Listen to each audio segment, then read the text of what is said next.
All right, well, welcome to today's episode of the Fixed Blood Sugar webinar. I'm your host, Joe Barton. We're going to be getting started here in just a minute. I actually just finished recording this, so this is going to be, you're watching me on YouTube right now.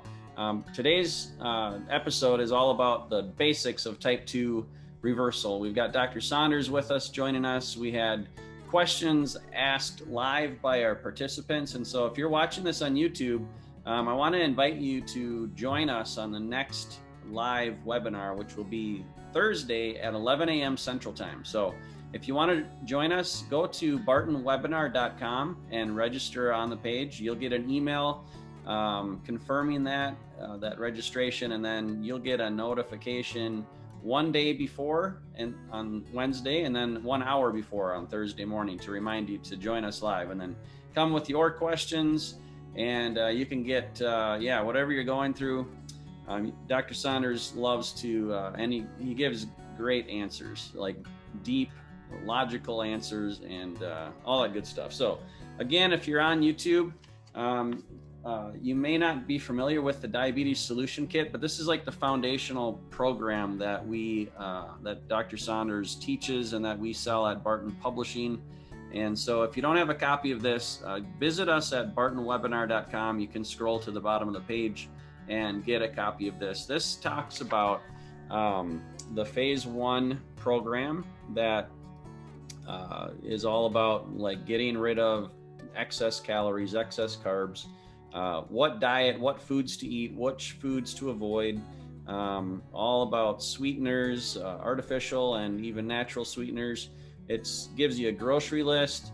It gives you recipes that keep you under the 20 grams a day of carbohydrates, answers a lot of frequently asked questions. And so this is like the foundational program, the Bible of diabetes in a sense. And so make sure you get a copy of this if you don't have it already, and enjoy today's webinar. It's a good one. So, and I hope to see you live in a future webinar as well. All right, here we go.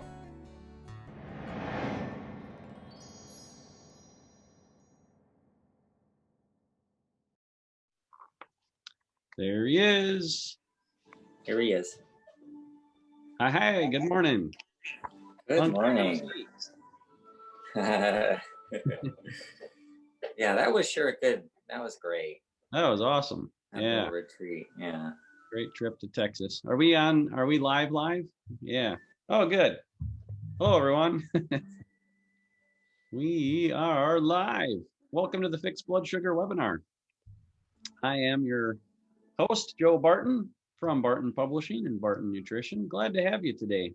This beautiful sunny day of subtropical conditions here. I think our entire country is a little bit chilled going into the weekend here. We're at, let's see, -2 degrees. Lovely day to stay inside. So, yep. Yeah. Well, I wish I could say the same thing. Uh-oh. No. Oh, stop. Oh, stop it. See, there we go. I don't have a scarf on. That is beautiful. Well, yeah. So let's get rolling here.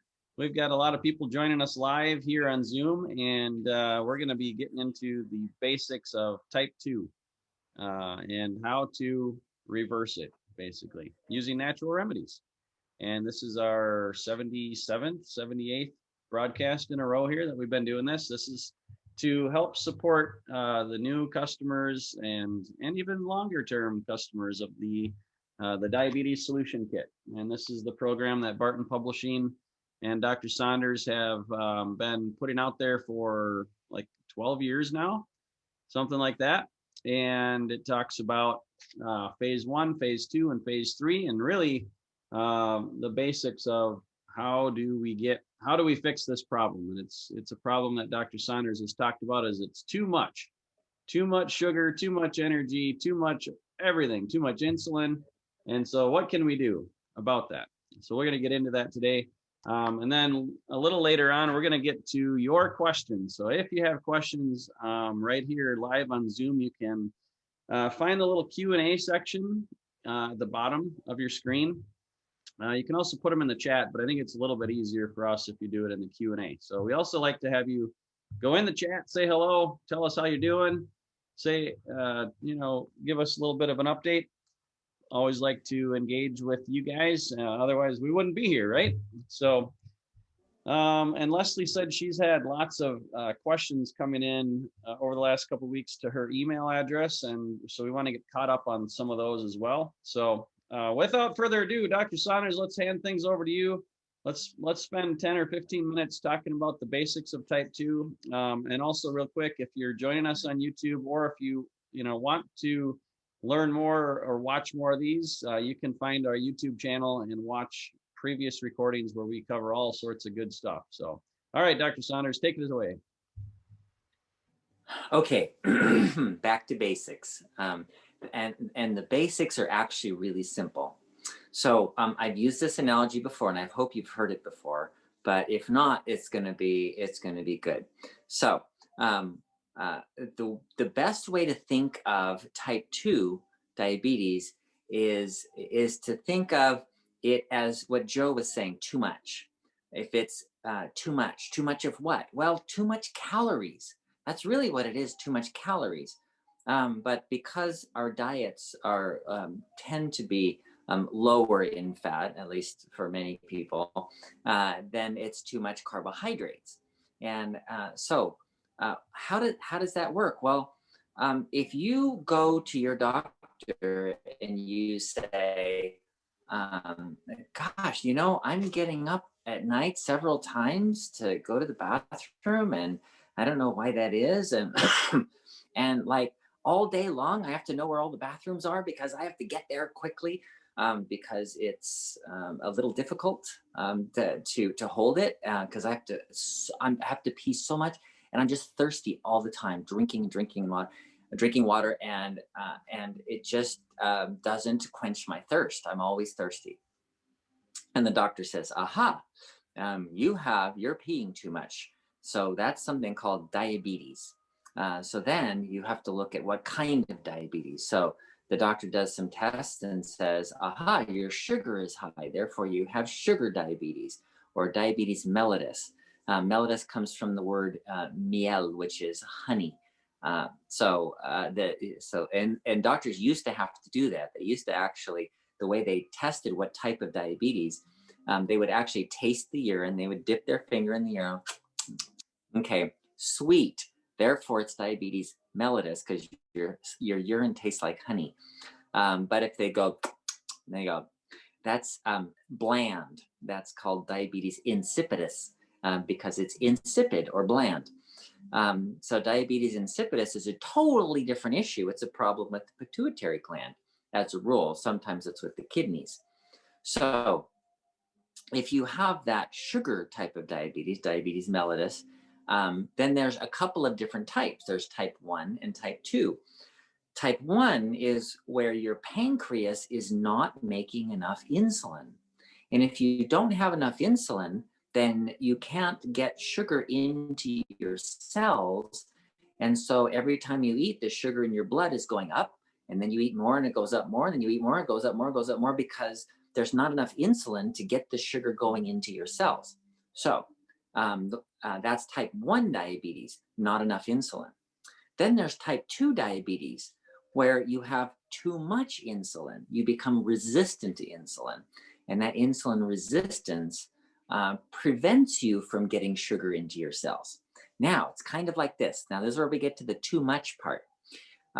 If your cells are filling up with sugar, they're filling up with sugar, the insulin is getting them in, and they're getting packed with sugar, and you're living a sedentary lifestyle and you're not using up that sugar very quickly or at all, then the cells get full and they get packed with sugar, and then they go, whoa, we have enough sugar. And they block the insulin receptors so that sugar can't get in anymore. So they block the entrance of sugar into the cells. Now what? Well, now every time you eat, your blood sugar goes up, just like type 1 diabetes. So that's why they have the same name. And they're just, in a sense, in a metabolic sense, it's the opposite problem. Type 1 diabetes is not enough insulin. Type 2 is too much insulin. So if you think of type 2 as too much insulin, too much energy, too much calories, too much fat, too much carbohydrates. And so it's kind of like a sink. That's the analogy, the sink analogy. So your sink is clogged, the water's on, the sink is filling up, it's filling up, it's filling, just like those cells filling up with sugar. The sink is filling up, the sink is filling up, and then it can't hold anymore, and it starts spilling over onto the floor. And so you call the plumber, and you tell the plumber, my sink is spilling over, and he says, mop up the floor. That's the problem. The problem is your floor is getting all wet.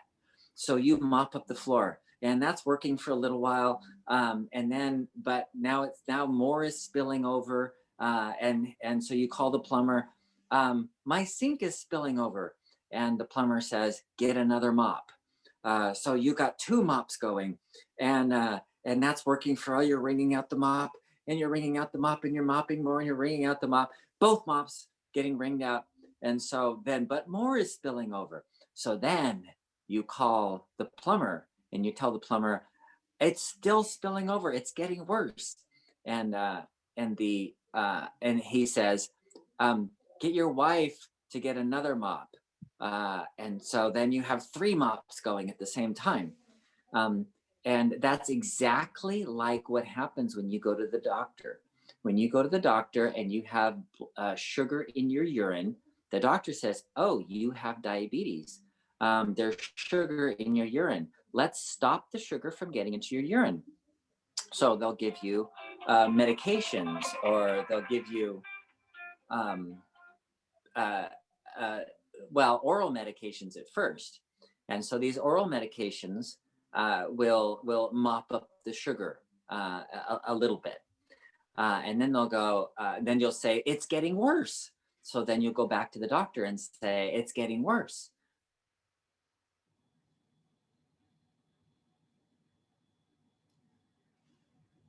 That is a tremendous still pause hold that he's got going right there.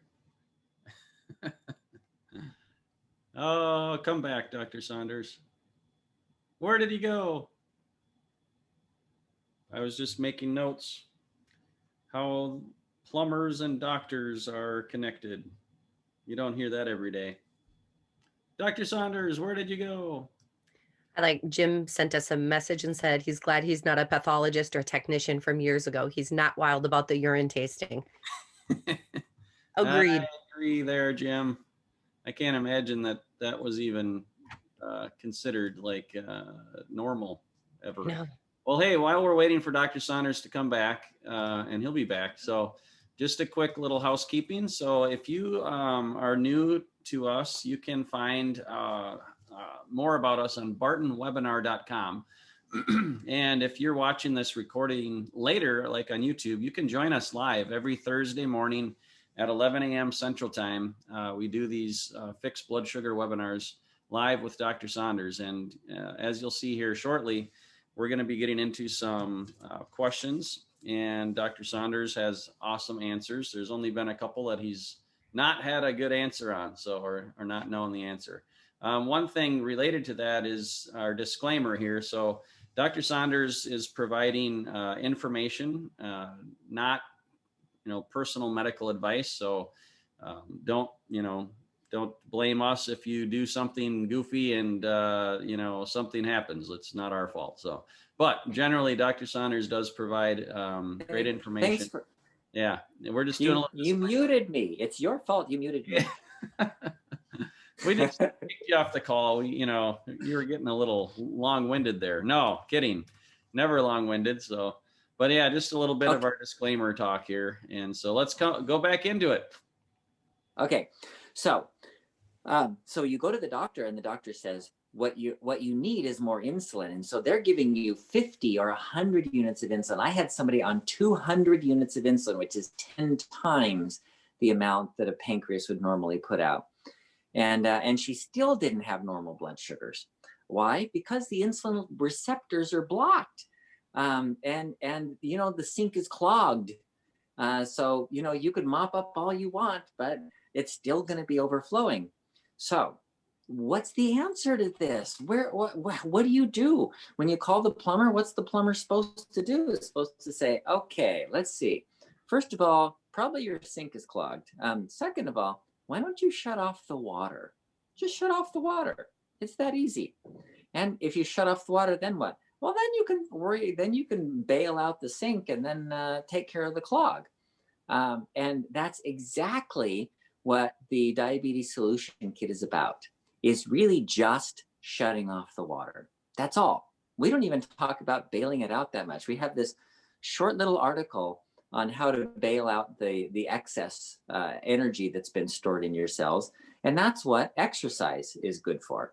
The program is really about shutting off the water, shutting off that supply of sugar that's coming in constantly, that's raising the blood sugar, and then making you more sensitive to the insulin. After you bail out the water, then you can unclog the sink. Unclogging the sink is an entirely different process. That is where you're using the energy that you've stored. So getting out and doing something, that's really helpful. Exercise needs to be emphasized, that's really important. But if you don't shut off the water, exercise doesn't even help. So what's the first thing to do? Shut off the water. So that's why we have what's called phase one. Phase one is just shutting off the water. So when you get into the program and you go, this is the hard part. Yes, the hard part is the first part, but it's the most important. If you don't do that, then whatever else you're doing is irrelevant. You can take more drugs. You can take all the supplements. I had this woman. She was so funny. She refused to shut off the water. She was just looking for everything she could do to mop it up. So she's got stacks of herbs and vitamins, and she's popping pills like crazy. And she's saying, well, can I take this metformin? And there's new medication out that's incretin mimetic, and they work better than the old medications. And I'm like, look, what you need to do is shut off the water, stop the flow of sugar going into your body. Just stop it. And bet she wouldn't do it. She never did. And I haven't seen her in a year, but from the 3 years that I was with her, she never did. So, you know what? The basics is really simple. Shut off the water. So that's what phase one is all about. So if you're wondering why do I have to do only 20 grams of carbohydrates, ketogenic diet? That's like crazy. No, and it's not extreme. Even fasting is okay. But yeah, you could do fasting if you want. We've recommended that several times. And that's not extreme either. That's the most common way that this has been handled over the centuries. But it's kind of simple to do a ketogenic diet. You can eat, you'll feel full. You won't have starvation. It's not a starvation diet. You can feel full all the time. You just avoid those things that are sweet, that have sugar, that have carbohydrates, and cut that out. So you shut off the water. Mm-hmm. You know, one of the things that we've talked about before, and we've actually done in my own kitchen, if you'll remember, is rating the pantry. So pantry rating. And that is basically like, if you think about it, if you're trying to change your habits in your diet, which is shutting off the water and cutting out the carbs, like you have to be serious about going into your pantry, into your cupboards, into your refrigerator, into your freezer, and just taking a big, like 3 garbage bags or whatever it takes, and just get rid of them. Like throw them in the garbage, light them on fire, donate them to the food pantry or something, to get them out of your house. Because a lot of times if you are left to yourself, like you are going to lose your willpower, and you're going to end up eating that stuff. And so if you know that you need to go low carb, just get rid of the carbs, right? That's so true. And, people look at me, and often my patients will say, well, that's easy for you to say. You're thin and you don't have these issues. Well, you know what? I'm a carbaholic. I crave carbs like crazy, especially sweet things. And if it's in my pantry, I will seek it out and I will go eat it.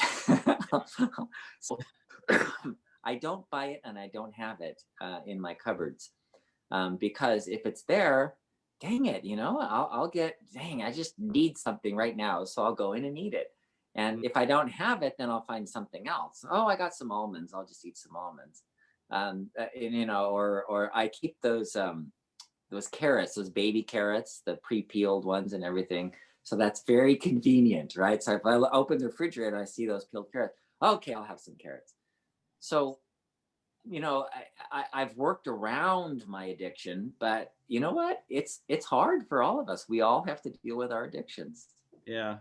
And somebody just made a comment, they have to cook for their husband, and that can complicate things as well. If you have a spouse or family members that aren't, into doing a ketogenic type low carb diet, then yeah, you got to figure that out. Like, have a conversation, or I guess you just got to build up your willpower to say no and not eat that. But it helps if everybody in the house is eating the same way. So. Or you can do like what we do. This year I'm doing a vegan, a whole food vegan diet. And so, I make a salad and a fish and a vegetable like stir fry and have some rice. And I just don't eat the fish. I eat everything else except the fish. Or like when we were in Texas, we had barbecue. Of course, we're in Texas, right? And so everybody's like, wow, this is awesome barbecue. And I just had the beans and the rice and the vegetables. Mm-hmm. It was okay. Yep.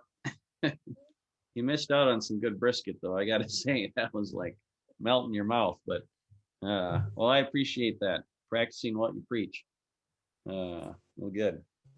Okay. Well, Leslie mentioned she has a lot of questions that have come in an email, and there's quite a few that have come in here as well. So maybe in a minute or two, we'll get to the questions. But any last things you wanted to say before we do that? The issue with the basics, so what you want to get down to, if you haven't started the program yet, just keep out all of the other stuff, the stuff that's unimportant. Okay, you know what? It's a good thing to take the supplements, like we have CinnaChroma. Why do we have that? Well, because a lot of people are deficient in minerals that they need to use insulin properly. And that's a good thing. And exercise is a good thing. But don't think that is going to make the difference. That really what makes the difference, you can mop up all you want the water on the floor, but until you shut off the water, you're going to have a problem. So that's what phase 1 is really about, is shutting off the water. Yeah. And real quick, phase 1 is 20 grams of carbs per day. And that is net carbs after you subtract fiber. So if you had 30 grams of carbs and 10 grams of fiber, you're talking 20 grams net carbs for a whole day. And an apple can really quickly get you close to that, if not over it, depending on the size of the apple. So you got to be careful at that. But in the diabetes solution kit, we have a grocery list, we have recipes, and all of those are designed to keep you under that 20 grams per day in there. So that's one of the things inside of here that's really beneficial. So, all right, Leslie, let's hand things over to you and let's get rolling with some questions. All right, here we go.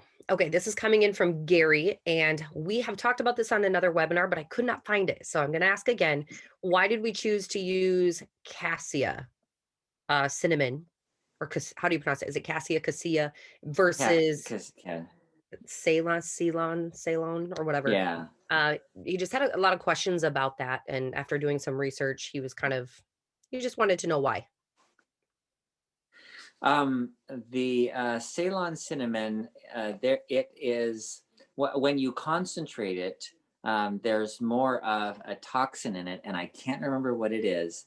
That the cassia cinnamon had less of it and was less likely to cause a problem. So coumarin or something. Yeah, something like that. Yeah, coumarin. Yeah.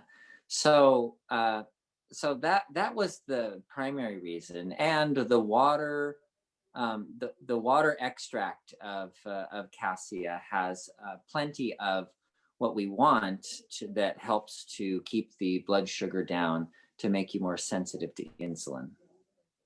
Okay, there you go. We'll just rapid fire right through these. Let's see. Okay, Nancy had sent me a message. Quite a few questions. Let's see. She asked about stevia, and I already went through that with her because that has come up on numerous calls. I just said, no, let's not use stevia. But are yams considered potatoes, and are they a no-no? Oh, that's interesting. Yams are actually different. They're not even related to potatoes. But you also have to look at the amount of yams you're eating and how much carbs are in there. So it's not that yams are a no-no. It's if that's what you want to put in your 20 gram of carbohydrates, that's fine. There isn't a whole lot of yam that's gonna make that 20 grams of carbohydrates, because it does have carbs. It's high in carbohydrates.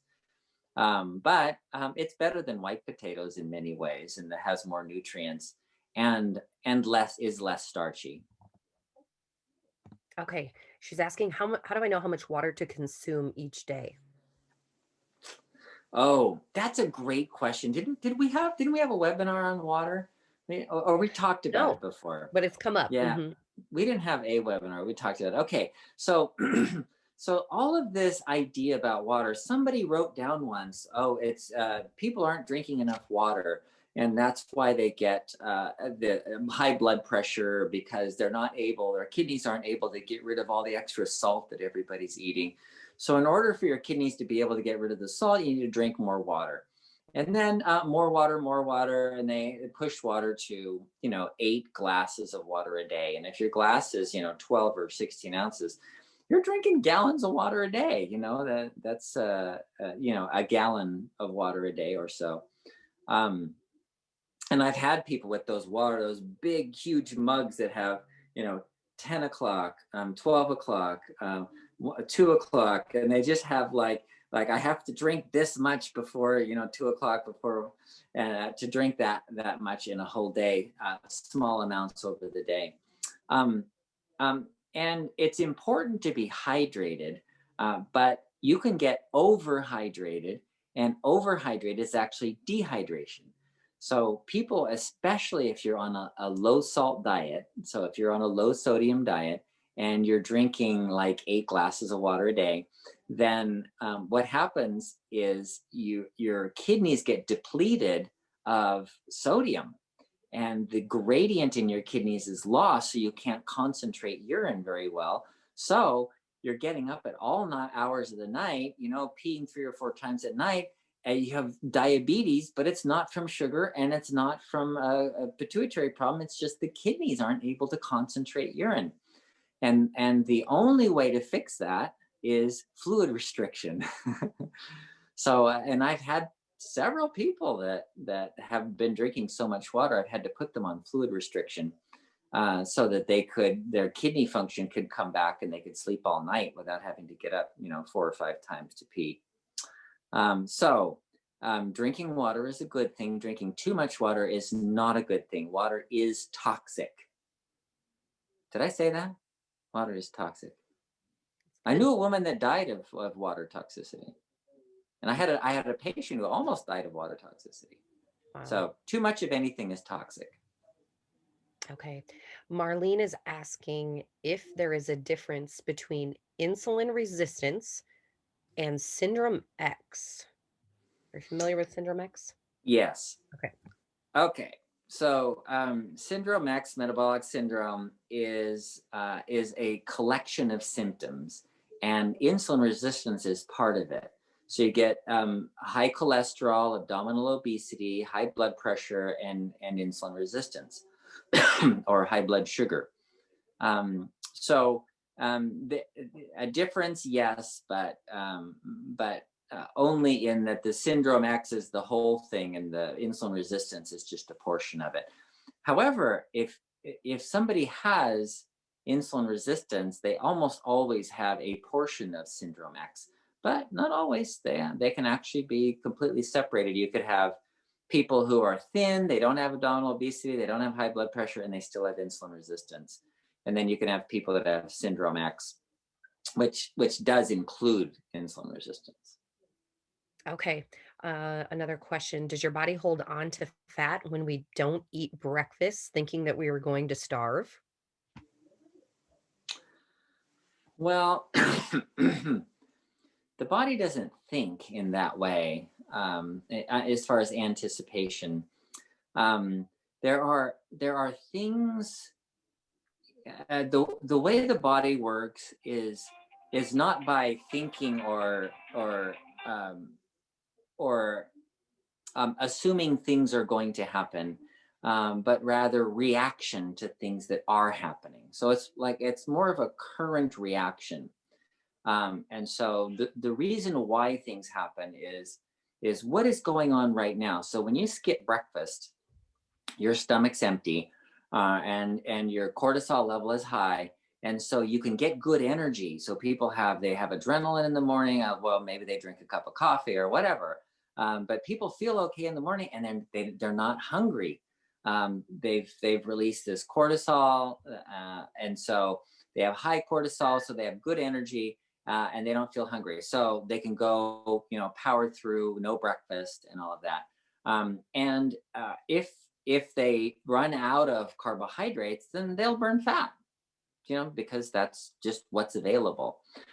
Some people burn fat a lot easier than other people. Some people don't burn fat easily.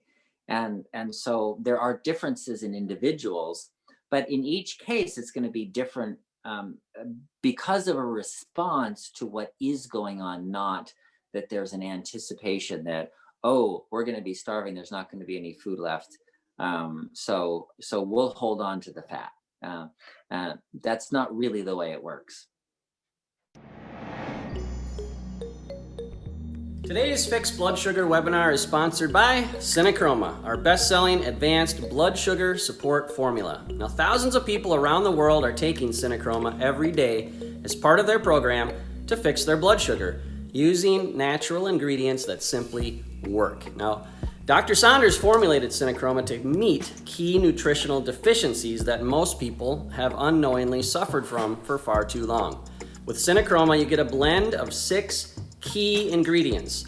The perfect combination of chromium, vitamin D3, and vitamin K2, which it's important to take those two together, selenium, vanadium, and our 10-to-1 cinnamon bark extract. Now, if you're not already using CinnaChroma, I highly recommend that you give it a try and see how it helps your energy, your weight, and your blood sugar numbers. You can get CinnaChroma at bartonnutrition.com or on Amazon. If you get it at bartonnutrition.com, you can enter the coupon code webinar25 and you'll save 25% off at bartonnutrition.com. But I realize some people like to go to Amazon as well. So anyways, CinnaChroma, highly recommend. Now let's get you back to the Fixed Blood Sugar webinar. Okay.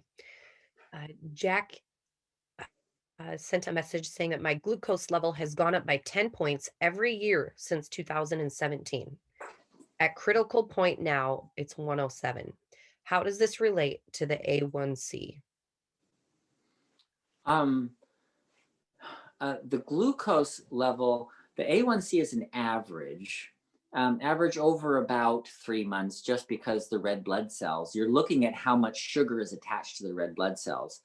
And the red blood cells last in your blood about 3 months. So it kind of gives you an average amount of sugar in your blood. Whereas your glucose level is an immediate thing, and that could change from minute to minute, literally. If you take it, take your blood sugar right now and you wait a few minutes and take it again, it'll be different. And anybody who has those new monitors are awesome. The ones that you just scan, that you have like implanted. I have someone that has one on her arm, and she just scans her little unit over it, and it gives her a graph, so she can see exactly what that blood sugar's doing all the time. Whereas hemoglobin A1C is an average. That doesn't change as fast. It changes much slower, spread out. Okay, that's good. I'm taking my own notes here. Okay. thyroid question. We went back, Deborah, one of our customers, I think Deborah might be in Eden Prairie. Was it Deborah that we said was in Eden Prairie? Yeah, she is. So she's probably not very warm right now either, I'm going to guess. But she had messaged about, had some questions about the thyroid. We went back and watched the webinar. Both of us did, and we missed some information. And so she had questions concerning her thyroid. Let me check. You had recommended 3 supplements, I believe, for the thyroid: selenium, iodine, and was it chromium? No, no. Well, chromium not for thyroid Okay. specifically. Usually it's tyrosine. Tyrosine is an amino acid that is often one of the rate limiting steps for making thyroid. Okay. She wondered that, and I could not remember or find it. So great. She was close. She guessed another T word, so we were close. Okay. And then just a positive note that she left. Her blood glucose was 94 this morning, and she's making great progress. She's looking forward to the webinar today. So fun note Awesome. for her. Yeah, she has given us a couple of really cool testimonials that we'll have to read as well. Let me see if I have any more. Okay, I went through most of those, so we can hop over to some things that are coming up in our chat or Q&A. Joe, did you see any right away that you wanted to get to? Not specifically. I think you can just go ahead and go down the list. All right. Okay, so Gabriella had said that my doctor gave me too many drugs: Jardiance, Truvia, metformin, and advised me not to take CinnaChroma. Anyway, I'm on all of those, including CinnaChroma. What should I do? Can I try to skip some of the medicine that my doctor wants me to take? Okay, I would just be careful with that because medicines are not to be trifled with. They really affect your metabolism in different ways that certain combinations are not going to work. So here's what you do: take the CinnaChroma. That's fine. Remember, that's food, so that's okay. And then as your blood sugar comes down, then you call your doctor and say, my blood sugar is getting low. And so then the doctor will say, I'm on a diet, my blood sugar is getting low. Which drug can I remove first? And then just work with your doctor that way. How can I remove? Oh yeah, which drug should I get rid of first? Or which one should I decrease? Or should I decrease the dose of all of them? And I'll tell you right now, doctors are not taught this. They're not taught how to get people off of drugs. They never were. They never say it in medical school. The whole idea is once you start this medication, you're on it for life. That's why people they'll get a blood pressure medication, and then their blood pressure is still high. They get another blood pressure medication, and then they'll get another blood pressure medication. The doctor never says, well, that one's not working. Let's take that one off and try a different one. It's just adding another one on and adding another one on. And they do the same thing with diabetes medications. We were never taught how to stop any medications. So the doctor's going to scratch his head and go, well, I don't know. But if my blood sugar is getting low, I'm really worried about my low blood sugar. What should I do? Which medication should I stop first? And that really works. And sometimes, like, if you don't have a doctor that is like willing to help look for alternatives or let you use them, like, you might want to just look for a new doctor too, because some doctors are more open to trying things like that. So if they're saying like, don't take CinnaChroma, like, they probably don't really understand the mineral and vitamin deficiency and things like that. And Dr. Saunders, you've talked about how our supplements really are like food ingredients. You can't overdose on these things. So it's just like eating food. And so it shouldn't be something that you have to avoid necessarily, unless there's some, rare specific conditions or whatever. So, yeah. Yeah. I couldn't even think of any reason why anybody wouldn't be able to take CinnaChroma. I couldn't think of a single reason. And Dr. Saunders does offer, private consultations and becoming like your physician. Like, you can go through a process and contact his office. And so we want to make that phone number available. If you're interested, you can have a call with them. And his phone number is, thank you, Leslie, 805-688-7171. So then you can talk to his assistant, and they can get you connected and learn more about that. So, all right, let's keep rolling. All right, back to our program here. Okay, we had a positive note here I was going to mention, and now I lost where I was. Okay, I believe it's Liz. I'm not sure how to pronounce your name correctly, but I'm not officially on the program yet, but because I haven't received my kit. However, I have not been eating after 6 for the last 5 nights, and my sugars have been below 7, even below 6 in the morning, and I'm so encouraged.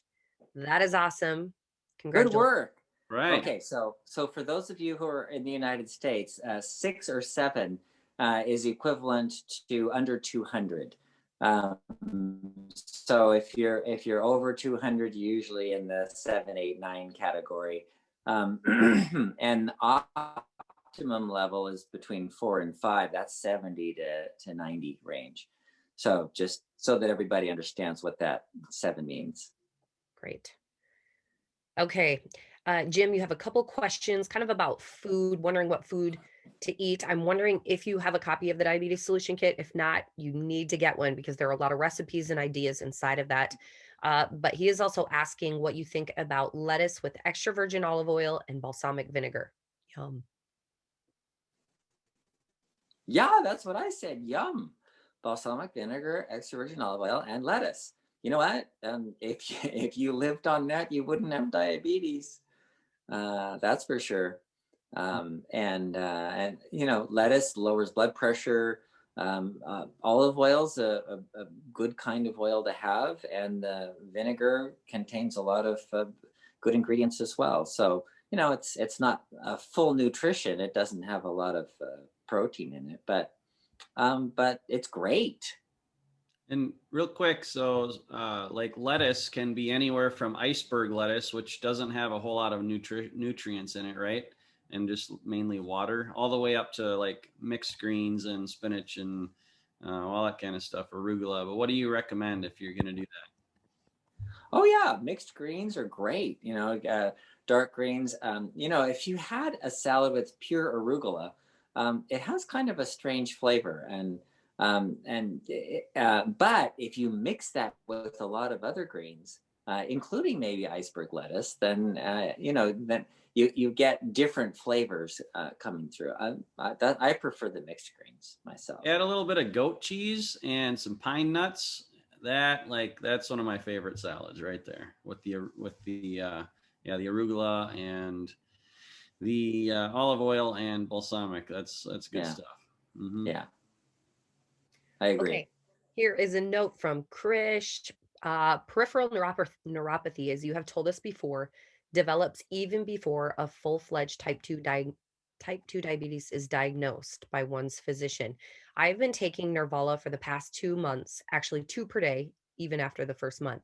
I have experienced positive results and have fewer muscle stability issues and shakiness, and am able to stand firmly and feel much, much better. Awesome. How long can I or should I take 2 capsules of Nervala per day? Thanks for your formulation of Nervala. By the way, I'm also taking CinnaChroma, and my fasting sugar is coming down slowly and steadily. Stands at 107 from 128. And I love this part. Sorry, I have a sweet tooth and not disciplined. The issue which you just addressed. Let me know your response to Nervala. Thank you. Yeah. Okay, so you can continue the Nervala for as long as you need it. If you still have neuropathy, you can continue to take 2 a day. If you don't have neuropathy and still get high blood sugar, it would still be a good idea to take 1 a day. So not everyone gets neuropathy. Some people don't get neuropathy.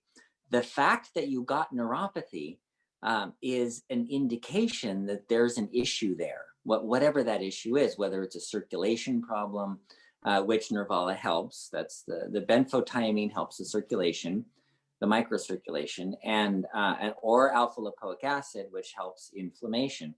So there is an issue, and that's why you got neuropathy.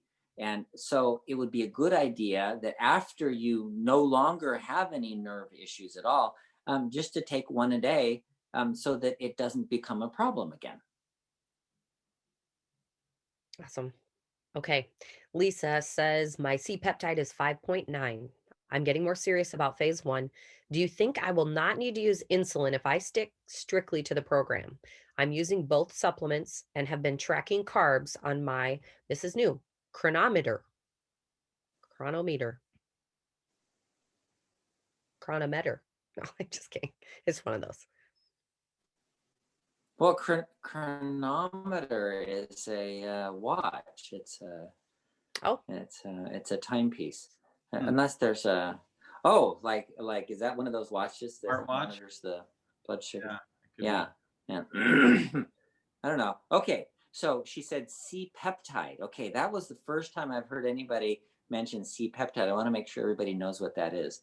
That is a marker for the amount of insulin that your pancreas is putting out. That's your insulin. It's not anything you're injecting.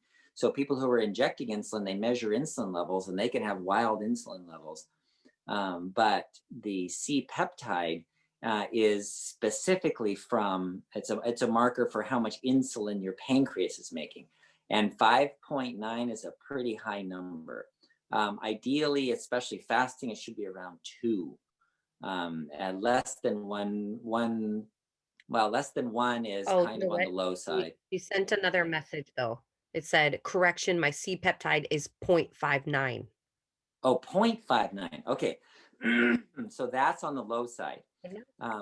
So, excuse me, 0.59 is not a lot of insulin. So this is the pancreas is not making very much insulin.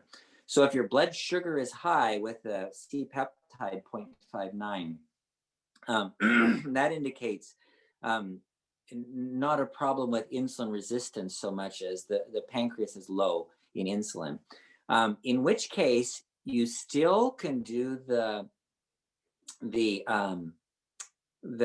diabetes solution kit, the phase 1 of the program, and taking in low carbohydrates will be helpful.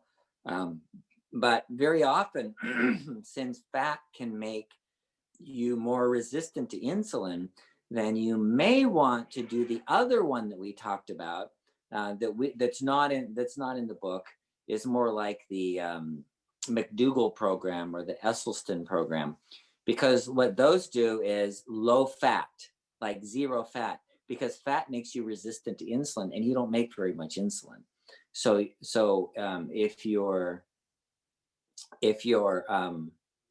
low in insulin and your blood sugars are high, you'd be amazed at how you can bring your blood sugar down by eating just fruit and vegetables. And people have often been surprised at that. They're like, yeah, I'm eating more sugar than I ever ate. My blood sugar is better than it ever was. People with type 1 diabetes often find they need very little insulin if they don't eat any fat. So, but it requires a very low fat diet. So you have to you can't even have an avocado, on these diets. So, that's another option. You may find that because your C peptide, your insulin is low, that you may do better with a very high fiber, high carbohydrate, very, very low fat or no fat diet. Okay, Paul is wondering, what is an ideal after meal blood glucose reading? How many hours after eating a meal should this reading be taken? It depends. So after a meal, if the general rule is if the blood sugar is going up over 130, then that's kind of high. Up to 120 is considered okay. Ideally around 110. People who are insulin resistant will often go up to over 160. That's considered like pre-diabetes kinds of numbers. In pregnant women, when they're doing gestational diabetes, if a postprandial or after eating blood sugar goes up over 160, then they consider that gestational diabetes. So when should you do it? Well, an hour after you eat. After you're done eating, wait an hour, check your blood sugar. Okay. Petra mentioned that, let's see, my numbers have gone up, I believe, since starting phase 2. And so, still measuring food, trying to stay under 40 ounces per meal, maybe carbs, eating healthier. Just wondering if numbers are going up, what should we be doing? If numbers are going up, then it's too much. So whatever you are doing, it's too much.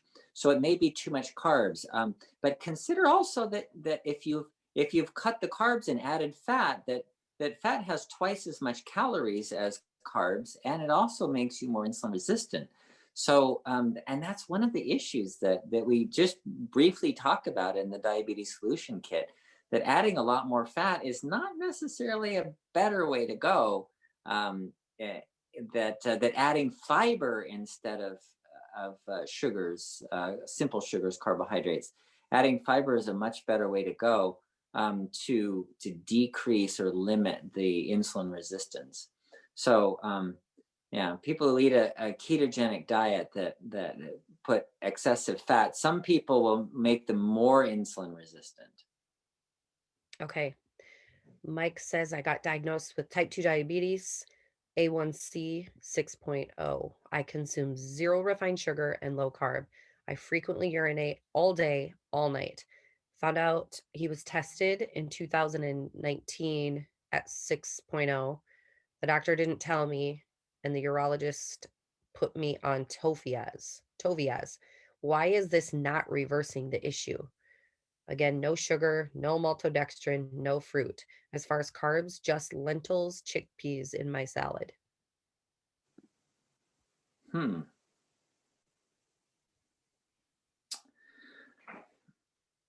That's interesting. Okay.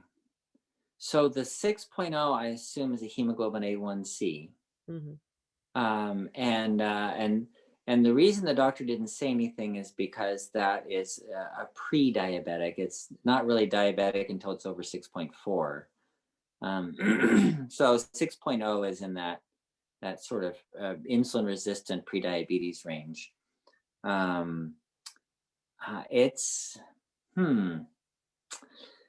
So what may be going on is a lack of insulin. That could be. So I think what you need is more. I'm sorry. What you need is more testing to find out what is going on, because there's a lot that you don't know. You don't know why the hemoglobin A1C is high, because you could be insulin resistant, or you could have a lack of insulin. So if you have a lack of insulin, then that's kind of like a type 1 diabetes. And if you have no insulin at all, then of course that's type 1 diabetes. The Toviaz wouldn't affect that very much. And the urination could be for other reasons. We talked about water, for example, all that. If you're drinking a lot of water, then it might be coming out, and your kidneys might have lost the ability to concentrate water. So doing fluid restriction might help that if you're drinking excess water. If you're not drinking excess water, then it might be a diabetes issue, in which case you need what? More information. Also has burning feet and blurry vision, taking benfotiamine for neuropathy and berberine plus bilberry for my vision, and his triglycerides are 287. Also, he lost 64 pounds doing keto. So he's curious why A1C isn't moving, but his symptoms haven't changed, even though he lost 64 pounds. So, yeah. Okay. So this is where one of those things where you need a consultation with like a functional doctor who can get to the bottom of why this is happening, because there's something going on with your metabolism here. There's a lot of different factors here that are entering in, and losing all that weight. If it was just pure insulin resistance, losing that much weight, you should have like come back to normal and had normal function. but there's something different. So you need testing. You need to know how your pancreas is working, whether you have insulin resistance or lack of insulin. That'd be a first thing. And then look at other things like pituitary hormones, glucagon, adrenal hormones, how much adrenal cortisol, and those kinds of things. So there's a lot more testing that needs to be done to find out why. And that's a really good question. Wait a minute, I've done everything right and nothing's working. Yes, you need more testing. There's something that's not right here. Okay. Thomas is asking, if carbs are eliminated, where is the energy coming from? Oh, good question. Okay. So first of all, you can't really totally eliminate carbs. So then energy comes from the sugar, somewhat from the carbs. And then there's 3 different types of energy the body can use. One is carbohydrate or sugar, or glucose is the primary one. And then protein, and then fat. So there's 3 different kinds. So if you're eating something else, like let's say you're on a ketogenic diet that's a carnivore diet, then you're only eating fat and protein. You're not getting any carbs at all. How does that work? Well, you burn fat primarily, but also the glutamine in the protein is made into glucose, sugar for your brain and your heart and your kidneys to use. So you actually do use sugar all the time. And if you're not eating the sugar, then your liver will make it into sugar. It's called gluconeogenesis. Okay, we have quite a few questions left. We're going to see if we can get through as many as possible. Is collagen a good supplement to take to help with connective tissue issues, macular degeneration, bone and muscle loss? Okay, collagen is fine. Collagen by itself is not really a digestible protein. It's a fiber protein, and it's a great fiber protein. And if it's like pre-digested, it's fine. But then essentially you're just getting amino acids from it. And I've had people say it works really well for them as far as like their arthritis and things like that. So there's nothing wrong with taking collagen. But for the eyes, I don't know. But for connective tissue generally, collagen is very important. Make sure with the collagen, you're getting plenty of vitamin C and MSM, sulfur. Methylsulfonylmethane is a good source of sulfur because those 3 together provide the building blocks that are needed for the body to make your own collagen. Okay. Daryl says, what test should I ask my doctor for to determine if I truly am a type 1 diabetic? Insulin level, hemoglobin A1C, a sugar level, and C-peptide. C-peptide is the one I was discussing a little bit earlier. How do we add fasting into the program? You can add fasting any way you want. So intermittent fasting would be like you're going to eat breakfast and lunch, skip dinner. And so every day you have an 18 to 18-hour-ish fast. And that works really well. The other way you can add fasting is I have somebody that does one day once a week. She does Mondays. Every Monday is her fast day. She just doesn't eat on Mondays. So she eats Sunday night and doesn't eat again until Tuesday morning. That's a great way to do it, and it's pretty simple. I have other people. Mostly what I do is once a month, 3 days in a row. Why? Because 3 days is like the amount of time it takes for the body to change, to change the metabolism from like a sugar burning metabolism to a fat burning metabolism. I have one patient who once a year does a 20-day fast cleanse because he has arthritis and he needs a longer period of time for all the inflammation to be shut down. And so, but then over the year, he'll start getting stiff and getting pains again. So then he fasts for 20 days and it all goes away and he's good for another year or so. There's all kinds of ways you can include it in, and it's all good. Anytime you have an empty stomach, it puts your body into anabolic mode, And the anabolic metabolism is rebuilding and repairing and fixing everything and cleansing and everything. That doesn't happen unless your stomach's empty. It's good. Okay, I know you need to leave to be with patients, so we'll do one more question, I think, unless we find more time. Paul says, I have some readings that have been in the low 100s after eating a meal.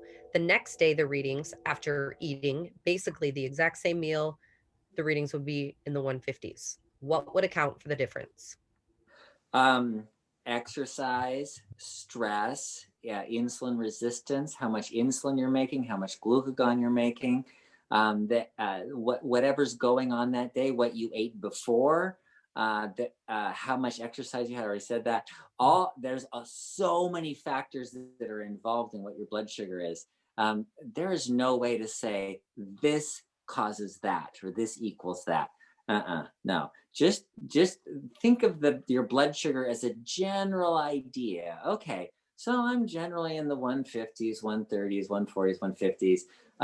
If I eat this kind of a meal, but if I eat this kind of a meal, it's in the 100s, 80s, 90s. That's where you're seeing a difference. All right. Marlene is addicted to sweet tea, started drinking it to stop sodas. How could one quit sweet tea? Oh, you already said it. You know the answer to that. The answer is to replace it with something else. And so you find a tea that you love, something like licorice. Licorice ginger combination. Ginger gives it good flavor, and the licorice has that sweet-ish flavor. You don't have to put any sugar in it, and you could just replace it with that. So the answer is replace it. Okay, guys, a lot of these questions, there are more really good questions. Many of these we can answer in our past webinars. So if you go to bartonwebinar.com, you will see a link to our YouTube channel with the webinar that we did last week. So make sure you go to that, subscribe. You can search our 76 webinars where we address a lot of these things. So it's a really good resource for you. So I would definitely recommend heading that way. I know Dr. Saunders needs to go see his patients now. So anything else? Anything you want to say to wrap us up here? No, just remember the basics. Don't get overly involved in all of the external stuff. Just go back to basics and say, okay, what is diabetes? It's too much. And so if my blood sugar's going up, then I'm eating too much. Too much what? I don't know. Too much of everything. So you can discuss all the finer points of everything, but just remember the basics. That if you have type 2, it's just too much. All right. Thank you, Dr. Saunders. Appreciate Welcome. it greatly. Yeah. Hello, today's Fixed Blood Sugar webinar is sponsored by Nervala. Now, Nervala is for people that have diabetic neuropathy, nerve pain, peripheral neuropathy, numbness, tingling, or anything like that related to nerve damage. Now, I named it Nervala because it's like nirvana for your nerves. And the number one ingredient in this is ALA, alpha-lipoic acid. The other ingredient is benfotiamine in this. So Dr. Saunders formulated this to help people to cool down their overheated nerves. And that's really what's going on. Inside your body, there's a lot of inflammation and overheating, and your nerves are just like stressed out to the max. And that's what happens when you've got too much sugar, too much blood sugar, erratic blood sugar. But Nervala helps with all of that. And people experience a lot of relief from Nervala, and we've heard a lot of thousands of people have bought this product, and we've gotten tons of feedback and positive testimonials from people that this works. You can get this today at bartonnutrition.com, and if you use the coupon code webinar25, you'll save an additional 25% off your purchase of Nervala. So I mentioned cooling down your nerves. That's right. What's going on in your nerves is there's just too much energy. And that's what happens when we have too much sugar in our body and we have insulin resistance and different things going on like that with our metabolism. So Nervala and the alpha lipoic acid, it cools off your overheated nerve cells and all of that energy. And then the benfotiamine that's in there, it helps to run things more efficiently. And your nerves are so important in your body, and if you experience numbness, tingling, intense pain in your nerves and things like that, there's probably something wrong with the function, and I want you to give this a try. It comes with a 365-day money-back guarantee. You can try it for a month. You can try it for 3 months. You can try it for 6 months. You can try it for 11 and a half months, and then send back the empty bottles if you're not completely satisfied, and we'll give you a full refund of your purchase price. That's how confident we are that this is going to help you. So give it a try. Nervala, bartonnutrition.com. Use the coupon code webinar25. All right, let's get back to the webinar. Yeah, all right.